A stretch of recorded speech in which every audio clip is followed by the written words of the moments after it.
Welcome to Baba academy online education digital class. હું ગૌરવ મકવાણા બાબા એકેડમીના online digital platform પર આપ સર્વે વિદ્યાર્થી મિત્રોનું હાર્દિક સ્વાગત કરું છું. આપણે ભણી રહ્યા છે ધોરણ 9, વિષય છે સામાજિક વિજ્ઞાન, જેમાં પ્રકરણ નંબર 1 ભારતમાં બ્રિટિશ સત્તાનો ઉદય, જેનો અભ્યાસ કરી રહ્યા છે. એમાં ભાગ 3 પહોંચ્યા છે. બરાબર, ભાગ 1, 2 ભણી ગયા અને ભાગ 3 સુધી પહોંચ્યા છે. બરાબર, તો જોઈએ ભાગ 3. બરાબર, કેટલું ભણી ગયા? તો આ બધું ભણી ગયા. ભારત આવવાનું જળમાર્ગની શોધ કરવી, આગમન, અંગ્રેજી પ્રજાઓનું આગમન, પછી બસ લાસ્ટમાં આટલું ભણ્યા હતા. બરાબર, અને પ્લાસીનું યુદ્ધ પહોંચ્યા છે. બરાબર, ક્યાં પહોંચ્યા? પ્લાસીનું યુદ્ધ.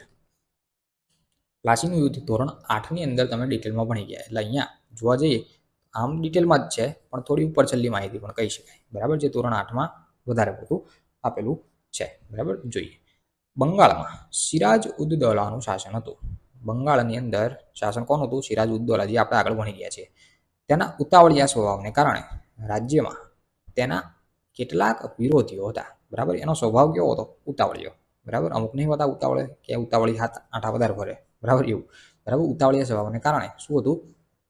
એના વિરોધીઓ ઘણા હતા. આ સમયમાં બ્રિટિશ ઈસ્ટ ઇન્ડિયા કંપનીએ નવાબની પરવાનગી લીધા વિના કોલકાતામાં રક્ષણના બહાને વેપારી કોઠી ફરતે કિલ્લેબંધી કરી. બરાબર, કોઠી એટલે કંઈ પાણીની કોઠી નાખી હોય એવી વાત નથી. કોઠી મતલબ કે એ પ્રકારનો એમને કંપની જે તે સમયની, બરાબર, એને કોઠી કહેવાતી. બરાબર, એની ફરતે શું કરી? કિલ્લેબંધી કરી. બરાબર, પરંતુ નવાબ જે હતા સિરાજ ઉદ દૌલા, ઉતાવળિયો રાજા, એને કિલ્લેબંધી શું કરી? તોડી નાખી. બરાબર, સિરાજ ઉદ દૌલાનું મગજ ગયું એટલે શું કર્યું? કિલ્લેબંધી તોડી નાખી. આ સમાચાર મળ્યા કોને? મદ્રાસ પહોંચ્યા અને કોલકાતાની કોઠીને સહાય કરવા માટે રોબર્ટ ક્લાઇવની આગેવાની નીચે કંપનીનું એક નાનકડું સૈન્ય બંગાળમાં આવ્યું. બરાબર, છાના પગલે. બરાબર, શું થયું? બંગાળની અંદર કોઠી સ્થાપિત હતી. બરાબર, જે કોઠી હતી એની પર કિલ્લેબંધી હતી, એને શું કર્યું? સિરાજ ઉદ દૌલાએ તોડી નાખી. અને આ સમાચાર ક્યાં પહોંચ્યા? મદ્રાસ, ચેન્નાઈ પહોંચ્યા. અને ચેન્નાઈથી કોણ આવ્યું? કલકત્તાની અંદર કોઠીની સહાય કરવા માટે રોબર્ટ ક્લાઇવની આગેવાની હેઠળ કંપની જે શાસન કરતું હતું એને નાનકડું શું તૈયાર કર્યું? સૈન્ય બંગાળની અંદર મોકલ્યું. બરાબર, પછી શું થયું? તો કે ઈસ્ટ ઇન્ડિયા કંપનીનું સૈન્ય શક્તિશાળી હોવા છતાં નવાબના સૈન્યને પરાજય આપવાનું સરળ ન લાગતા રોબર્ટ ક્લાઇવે દગાખોરીનો આશરો લીધો. બરાબર, ઈસ્ટ ઇન્ડિયા કંપનીનું જે શક્તિશાળી સૈન્ય હતું, બરાબર, એમ છતાં એને શું થયું? સિરાજ ઉદ દૌલા સામે જીતી શકાય એમ નથી, એને એવું લાગ્યું. બરાબર, એટલે રોબર્ટ ક્લાઇવ જે હતા, બરાબર, આમે અંગ્રેજો દગાખોરી જતા. બરાબર, એમને શું કર્યું? દગાખોરીનો આશરો લીધો. હવે ષડયંત્ર કેવું રચ્યું?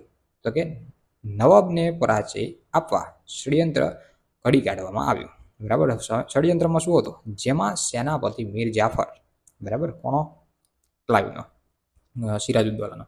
બરાબર, શેઠ અમીચંદને કાવતરામાં સામેલ કર્યા અને કંપનીને નવાબના કનડગતે કરે છે એવા બહાને નીચે પ્લાસીના નામના ગામે ત્યાં શું થયું? યુદ્ધ કરવામાં આવ્યું. બરાબર, હવે કોઈ જગ્યાએ કાવતરા થતા હોય તો કાવતરા કેવી રીતે થાય? આપણા ઘરના માણસો આપણી વિરુદ્ધમાં હોય ભેગા ને ભેગા, પણ સામેવાળી વ્યક્તિને વાત કરી નાખતા હોય ત્યારે આવા કાવતરા એના કર્યા કહેવાય. બરાબર, એટલે શું કર્યું? તો કે મીર જાફર અને શેઠ અમીચંદ કાવતરાની અંદર સામેલ થઈ ગયા. બરાબર, અંગ્રેજોના પક્ષમાં જતા રહ્યા. અને શું થયું પછી? આ પ્લાસી ગામના મેદાનમાં યુદ્ધ થયું. બરાબર, આ અહીંયા તારીખ આપી છે. પ્લાસીનું યુદ્ધ 23 જૂન 1757ના રોજ લડાયું. પ્લાસીનું મેદાન ક્યાં આવ્યું છે? મુર્શિદાબાદ, પશ્ચિમ બંગાળમાં. પશ્ચિમ બંગાળથી 38 કિલોમીટરના અંતરે આવેલું છે. પૂર્વ યોજના અનુસાર મીર જાફર યુદ્ધમાં નિષ્ફળ થયો. બરાબર, શું થયું? મીર જાફર હતો યુદ્ધમાં શું થયો? નિષ્ફળ. અને સિરાજ ઉદ દૌલા હારી ગયો. બરાબર, એટલે કે મીર જાફરને લડવાનું તો હતું, પણ અંગ્રેજો સામે લડવાનું હતું. બરાબર, પણ એને નક્કી કરી લીધું કે આપણે હારી જવાનું છે. બરાબર, એવું નક્કી કરી લીધું હતું. બરાબર, એટલે કે એ હારી જાય એટલે રાજા હારી ગયો એવું સમજવાનું. સિરાજ ઉદ દૌલા હારી ગયો. ક્લાઇવના કાવતરાથી પ્લાસીનું યુદ્ધ માત્ર અડધા દિવસમાં પૂરું થઈ ગયું. બરાબર, જે મીર જાફર હતો એ કોની સામે હતો? અરે આની સાથે જ હતો, સિરાજ ઉદ દૌલાની સાથે જ હતો. પણ અંગ્રેજોના કાવતરાથી કહી દીધું કે ભાઈ તમારે મારે સામે લડવા તો આવવાનું, બરાબર, અડધો કલાક લડવાનું તે પણ ખરું, બરાબર, પણ શું કરવાનું, પછી તમારા હથિયાર ફેંકી દેવાના, બરાબર, આવું વાત થઈ ગઈ હશે પહેલાથી. આ યુદ્ધથી ઈસ્ટ ઇન્ડિયા કંપનીને 24 પરગણાની જાગીર મળી. ઈસ્ટ ઇન્ડિયા કંપની અંગ્રેજોને શું મળી ગઈ? 24 પરગણાની જાગીર મળી ગઈ. મીર જાફરને બંગાળનો નવાબ બનાવવામાં આવ્યો. એને કીધું છે કે ભાઈ તારા યુદ્ધ હરાવી દેવાનું છે, તને નવાબ બનાવશું, અને અંગ્રેજોએ બનાવી પણ દીધો, બરાબર. આમ પ્લાસીના યુદ્ધ દ્વારા ભારતમાં કંપની સત્તાનો શું નખાયો? પાયો નખાયો. કઈ સાલમાં? 1757ની અંદર, બરાબર. એટલે આપણા જ માણસો ફૂટલા હોય એટલે પછી અંગ્રેજો આવે ને બધા આવે, બરાબર. પછી આગળ આવે છે બક્સરનું યુદ્ધ, બરાબર. પ્લાસીનું યુદ્ધ થયું, પછી આવ્યું બક્સરનું યુદ્ધ. બક્સરનું યુદ્ધ શું છે કે અંગ્રેજોએ મીર જાફરને બંગાળનો નવાબ બનાવી તેની પાસેથી જુદા જુદા બહાના નીચે પુષ્કળ ધન મેળવ્યું અને અધિકારો શું કરવાના? મેળવ્યા. અને લાલચમાં ઈસ્ટ ઇન્ડિયા કંપનીએ મીર જાફરને ખસેડી મીર કાસમને બંગાળનો નવાબ બનાવ્યો, બરાબર. હવે બે ભાઈઓ વચ્ચે પાછું બબલ કરાવી. મીર જાફર તો આજે સિરાજુદ્દૌલાને હરાવી અને મીર જાફર બંગાળનો નવાબ બનાવી દીધો. પછી પાછો કોનો વારો આવ્યો? મીર કાસિમને બેસાડ્યો નવાબ તરીકે, બરાબર. કંપની માટે મીર કાસિમ તો મીર જાફર કરતાં પણ વધુ મહત્વાકાંક્ષી સાબિત થયો, બરાબર. મીર જાફર જે હતો સિરાજુદ્દૌલાનો નજીકનો માણસ, બરાબર, એની કરતાં પણ કાસિમ જે હતો, બરાબર, એ કેવો થયો? એની કરતાં પણ મહત્વાકાંક્ષી સાબિત થયો. તેથી મીર કાસિમને કંપનીને ડર લાગ્યો, બરાબર, અને તેથી મીર કાસિમને ઉલથાવી ફરીથી મીર જાફરને નવાબ બનાવ્યો, બરાબર. મીર કાસિમને નવાબ બનાવ્યો, પછી પાછો જે હતો મીર જાફર એને પાછો નવાબ બનાવી દીધો. મીર કાસિમ અવધના નવાબના શરણે ગયો.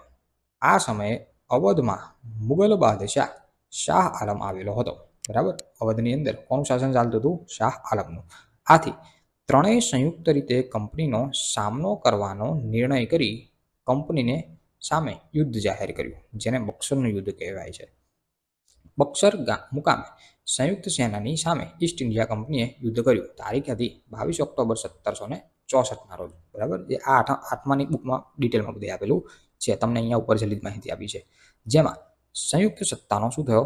પરાજય થયો અને કંપનીને બંગાળ, બિહાર અને ઓરિસ્સાની દીવાની સત્તા મળી, બરાબર. જે ઇન્ડિયાના લોકો હતો એનો શું થયો? પરાજય થયો અને અંગ્રેજોને બંગાળ, બિહાર અને ઓરિસ્સાની દીવાની સત્તા મળી. આ ત્રણ રાજ્યો પર એમને શું કરી દીધો? કબજો કરી લીધો. પછી આગળ આવે છે કંપની શાસનનો વિકાસ. જે એમની અંગ્રેજોની કંપની હતી ઈસ્ટ ઇન્ડિયા કંપની, એનો વિકાસ કેવી રીતે થયો, બરાબર, એ વિશે તમને અહીં આપ્યું છે. એ આપણે નેક્સ્ટ લેક્ચરની અંદર જોઈશું. તો અહીંયા સુધી રાખીએ છીએ. સો થેન્ક્સ ફોર અટેન્ડિંગ.